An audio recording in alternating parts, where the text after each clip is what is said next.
बीरबल बहुत नेक दिल इंसान थे। वह सदैव दान किया करते थे और इतना ही नहीं, बादशाह से मिलने वाले इनाम को भी ज़्यादातर गरीबों और दीन दुखियों में बांट देते थे।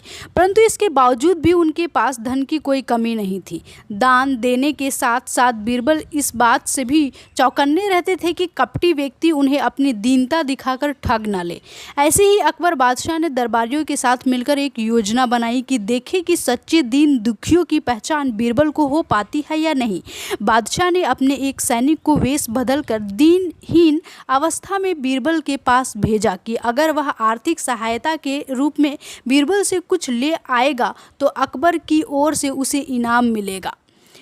एक दिन जब बीरबल पूजा पाठ करके मंदिर से आ रहे थे तो भेष बदलते हुए सैनिक ने बीरबल के सामने आकर कहा, हुजूर दीवान, मैं और मेरे 8 छोटे बच्चे हैं, 8 दिनों से भूखे हैं। भगवान का कहना है कि भूखों को खाना खिलाना बहुत पुण्य का कार्य होता है। मुझे आशा है कि आप मुझे कुछ दान देकर अवश्य ही पुण्य कमाएंगे। बीरबल ने उस आदमी को सिर से पांव तक देखा और एक क्षण में ही पहचान लिया कि वह ऐसा नहीं है जैसा वह दिखावा कर रहा है। बीरबल मन ही मन मुस्कुराए और बिना कुछ बोले ही उस रास्ते पर चल पड़े जहां से होकर एक नदी पार करनी पड़ती थी। वह व्यक्ति भी बीरबल के पीछे पीछे चलता रहा। बीरबल ने नदी पार करने के लिए जूती उतारकर हाथ में ले ली। उस व्यक्ति ने भी अपने पैर से जूती उतारा और हाथ में लेने का प्रयास किया। बीरबल ने ये देखा कि नदी पार कर कंकरीले मार्ग आते ही 2-4 कदम चलने के बाद ही वह जूती पहन लेता था।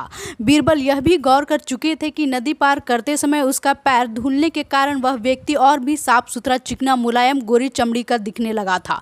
इसलिए वह मुलायम पैरों से कंकरीले मार्ग पर नहीं चल सकता था।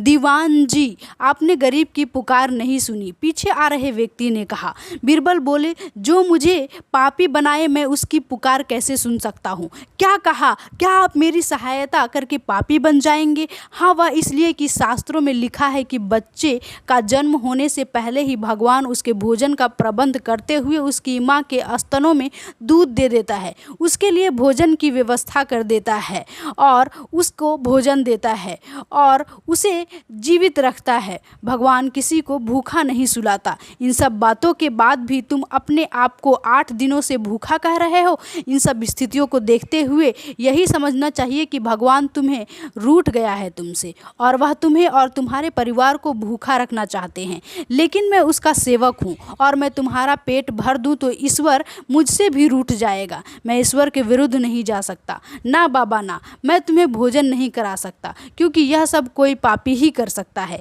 बीरबल का यह जवाब सुनकर वह चला गया। उसने इस बात को जाकर के बादशाह और पूरे दरबारियों को सुना दिया। बादशाह अब यह समझ गए कि बीरबल ने उसकी चालाकी पकड़ ली है। अगले दिन बादशाह ने बीरबल से पूछा, बीरबल, तुम्हारे धर्म कर्म की बड़ी चर्चा है पर तुमने कल एक भूखे को निराश ही लौटा दिया, क्यों?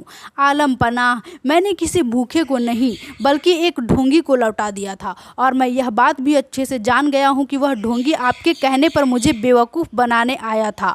अकबर ने कहा, बीरबल, तुमने कैसे जाना कि वह वाकई भूखा ना होकर ढोंगी है?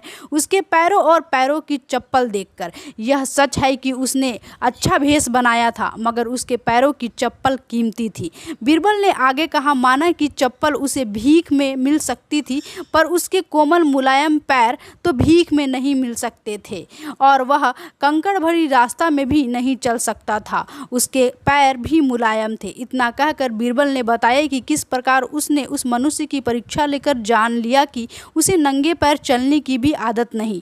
वह दरिद्र नहीं बल्कि किसी अच्छे कुल का खाता कमाता पुरुष है। बादशाह बोले, क्यों ना हो, वह मेरा खास सैनिक है।